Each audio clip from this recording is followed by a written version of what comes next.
A few years ago, I was teaching when I realized that climate crisis is like a fundamental change that will impact human life.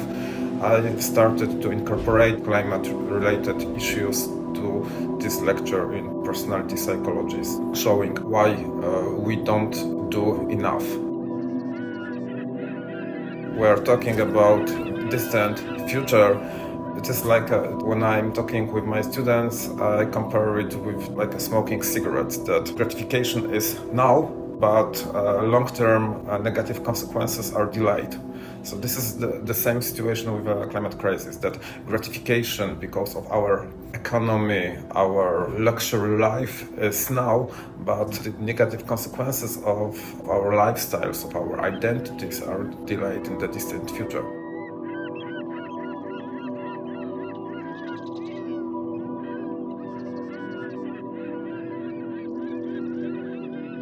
For sure, the consequences are like long-term. People do not realize that they are happening. I mean, we do know that scientists are agreeing that it's human-made, but common people often just don't see it. Warmer summer, yeah, okay, fine. More sun, yeah. So it's not happening quickly. And from the perspective how humans behave, we know that the consequences that are really in the long future are not going to be a factor that will motivate us to take action. So that's one. Second, for sure, actions against climate change will be related to resources engagement and the costs. And people are aware of the costs, so it will be painful for a lot of people. You can see all around Europe right now, yeah, the movements against the green changes in the European Union and so on, because of the self-interest, like short-term self-interest. Because like stopping climate change would be beneficial for crops and so on, but in short term it is linked to the costs that we have to take to stop the climate change. One of the solutions proposed by this social psychology, or maybe how to frame the issue, is that often speaking about climate change, policy-wise, we don't speak about like local changes, and we are not relating those climate changes to the specific context of the people that live in a specific region. To frame it at more locally, to show that it is in your interest, because it is beneficial for your neighborhood, for your village, for your city, people around you.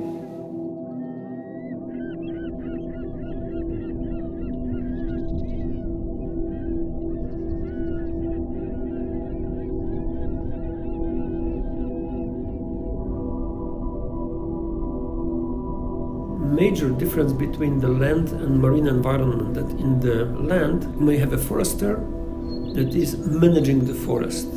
That's my forest. I want to have 1,500 deers in that forest, 10 wolves and 1 wolverine, whatever. You can fence that forest around, you can plant the trees or remove other trees like a gardener. It's doable. But you cannot do it in the sea, because the sea is run by the microbes, by the unicellular planktons, etc. For the sea, the best option is to protect the sea as it is and let it go its own way. There is something that I'm supporting very much in Europe, which is called nature-based solutions, NBS. The principle that you're observing the nature and you look how it works.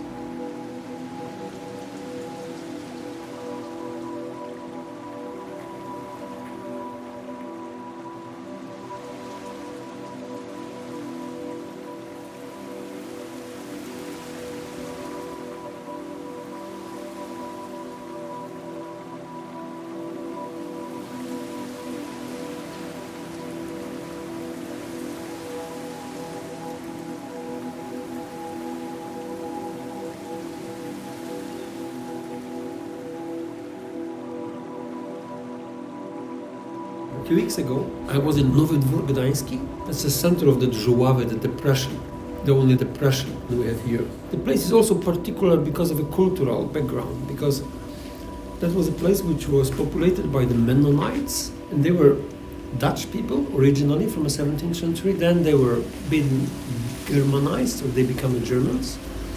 They were either killed or kicked out from that area in 1945 to Germany, so the place was completely empty.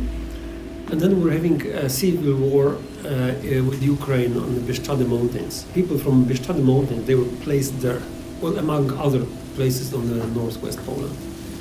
So now you have the Greek Orthodox Church in that place. The population consists of those mountaineer, people from the mountains of southeast Poland. Well, descendants, they are now completely Polonized. But they still keep the religion, they keep some tradition. So we have a mixture of present-day Poles who were also kicked out from East Lithuania, Belarus and Russia, were settled here. You have those Ukrainians. And you have Germans who are coming every summer to visit the places of their forefathers. I took part in some environmental events of that kind. The people are discussing butterflies and how the trees are growing over 100 years, etc. So we were discussing with those guys the fate of the depression in coming sea level rise. And it's no doubt among scientists that nobody will stop the sea level rise. We may slow down the climate change, but the sea level will be rising because the glaciers, they started to melt. There is no force that can stop it. So it's just a question of pace. Is it sooner or later? But certainly we are expecting at least 1 meter by the turn of a century. Optimists say. Pessimists say much more than 1 meter. And I was discussing this with people who are responsible for the coastal management in Poland. They have two types of answers. Part, they are sort of old-fashioned bureaucrats, which say there's nothing like climate change now, no. It's just a small bump. And the climate was always changing, so why we should bother? And there's another group which are more cynical, which say, well, I don't care. My term ends in 5 years. Why shall I care about what will happen in 50 years? Then we are trying to tell them that the perspective of a 50 or 80 years is very common in the economy, because you have foresters. There is no forester which is use the forest he's planting. His grandchild will use those trees, but he's planning that forest 80 years in advance, and it's normal completely. I mean, it's known in Europe since centuries. So why those people are so surprised that somebody shall plan for a century? Generally, that's a denial. They don't want to hear that, they don't want to discuss. And you have also a very strong group of technocrats, which used to say, okay, if something happens, we have a solution that we'll put a dam or we'll build something. So we know from our colleagues in Germany, of course in the Netherlands and Belgium, they are concerned, they have the plans, they are preparing. The different stories with Sweden and Finland, because the Baltic is rising because of a glacial movement, so they are not afraid. In Poland, it's going to be a problem for some regions, like that near Gdańsk and near the Szczecin in the western border. But it's again the problem of perspective, that I would love to live in 100 years' time and to see the mouth of Vistula, which will be a chain of small islands and salty swamps, etc. A fantastic place for birds. It was a paradise for nature, not that much for the people who lost their properties, of course.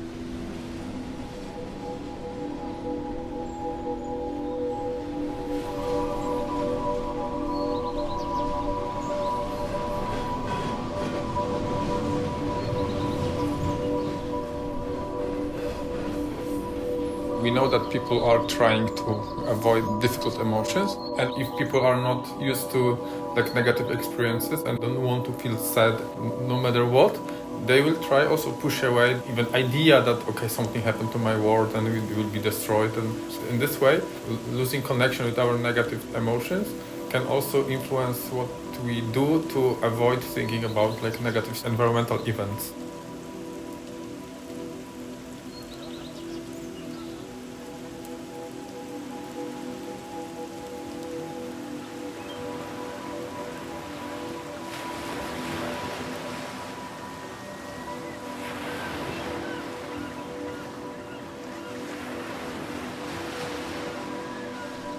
You know, when we get to the core of this, and the fact that profit is still at the top of the tree, when it's prized over and above sentient beings and kinship and our connection to one another, and we put it in the context of catastrophic disasters that are already occurring in the global south, what can we do to reverse this tide?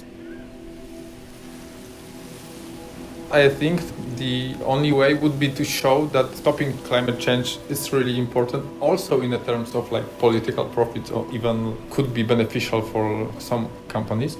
I think it's a one way, yeah? Like showing that, okay, for example, investing in the green technology, and it's happening, yeah, it's happening around the world actually. It is a good way to maybe diverse your portfolio and so on. I'm not saying that it's the only way, or even that it's the only good way, because we know that it's greenwashing and so on. So it's also complicated.